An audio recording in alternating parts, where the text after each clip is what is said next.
असं म्हणतात की कष्टाचा आळस आणि पैशांचा लोभ माणसाला एक ना एक दिवस डुबवतोच. अगदी तसंच झालंय मुंबईच्या दादरमध्ये. आठवड्याला 10 ते 11% आणि महिन्याला 44% परतावा गुंतवणूकदारांना भेटणार होता आणि काहींना याचा लाभ देखील झाला. पण तोच लाभ लोभामध्ये बदलायला वेळ नाही लागला. जवळपास 1 कोटी लोकांनी आपले पैसे या स्कीममध्ये गुंतवले होते. काहींनी तर कर्ज काढून आपलं राहतं घर, जमीन विकून आलेला पैसा या स्कीममध्ये गुंतवला होता. पण ही स्कीम केव्हा स्कॅममध्ये बदलली हे बऱ्याच जणांना कळालं देखील नाही. टॉरस ही कंपनी गुंतवणूकदारांना सोनं चांदी घेण्याऐवजी मॉसानाइट हे खरेदी करण्याचा आग्रह धरत असे आणि त्यावर ते आठवड्याला 10 ते 11% परतावा देखील द्यायचे.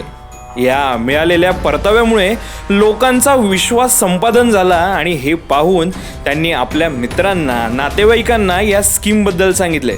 बरं, यांचे नातेवाईक, मित्र या स्कीममध्ये जॉईन झाल्यावर त्यांना कमिशन म्हणून प्रत्येकी 10 ते 20 हजार देखील मिळायचे.